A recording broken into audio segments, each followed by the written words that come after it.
بسم اللہ الرحمن الرحیم۔ السلام علیکم ناظرین کرام، یہ زبردست حکمت و دانائی سے لبریز قصہ ہے تین تاجر دوستوں کا جو تجارت کی غرض سے ملک شام جا رہے تھے۔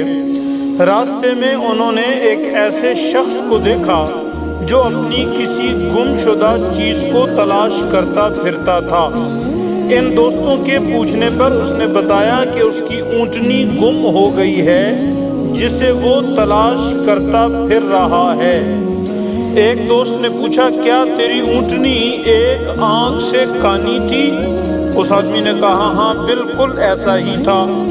دوسرے دوست نے پوچھا، کیا تیری اونٹنی ایک ٹانگ سے لنگڑی تھی؟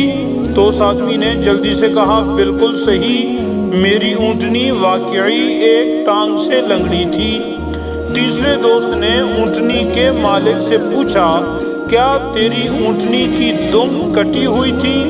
تو اس نے خوشی سے کہا، بالکل ٹھیک، میری اونٹنی کی دم بھی کٹی ہوئی تھی، بس اب جلدی سے بتا دو میری اونٹنی کہاں ہے؟ تینوں دوستوں نے مل کر جواب دیا، بخدا ہمیں آپ کی اونٹنی کے بارے میں کوئی علم نہیں، ہم نے اسے ہرگز نہیں دیکھا۔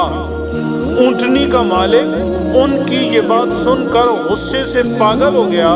اس نے فیصلہ کیا کہ ان تینوں کو کھینچ کر قاضی بغداد کے پاس لے جائے گا۔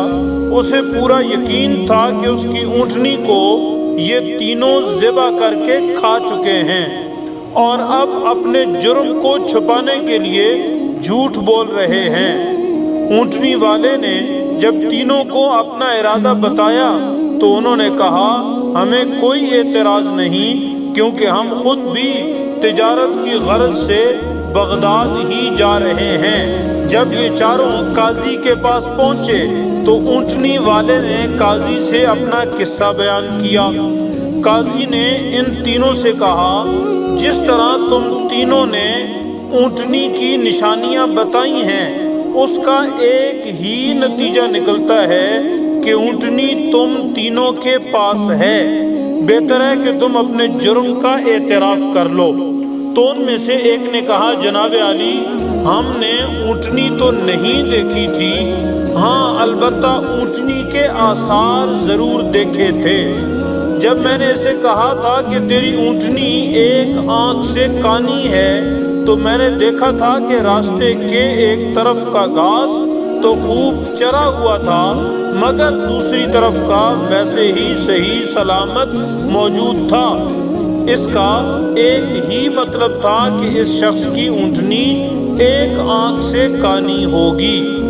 دوسرے شخص نے کہا، میں نے دیکھا تھا کہ راستے میں 3 قدم تو گہرے لگے ہوئے ہیں جبکہ چوتھا قدم زمین پر معمولی پڑا ہوا تھا، جس کا مطلب بس اتنا ہی بنتا تھا کہ یہ جانور لنگڑا بھی تھا۔ تیسرے دوست نے کہا، اونٹ جب راہ چلتے ہوئے اپنا گوبر گراتے ہیں تو دم سے ادھر ادھر بکھیرتے ہیں، جبکہ ہم جس راہ سے آئے تھے وہاں پر گوبر ایک ہی لائن میں سیدھا گرا ہوا تھا، جس کا ایک ہی مطلب ہو سکتا تھا کہ اونٹنی کی دم کٹی ہوئی ہے جو اپنا گوبر دائیں بائیں نہیں پھیلا پائی۔ قاضی نے ان کے جواب سن کر اس آدمی کی طرف دیکھا اور کہا، تم جا سکتے ہو، تمہاری اونٹنی ان لوگوں کے پاس نہیں ہے اور نہ ہی انہوں نے اسے دیکھا ہے، البتہ جس رستے کی نشاندہی یہ کر رہے ہیں اس رستے پر جاؤ، تمہاری اونٹنی اسی رستے میں ملے گی۔ دوستو، تاجروں کے حکمت بھرے جواب آپ کو کیسے لگے کمنٹس میں ضرور بتائیں۔ ویڈیو کو لائک ضرور کریں۔ آپ کا بہت شکریہ۔ السلام علیکم ورحمۃ اللہ۔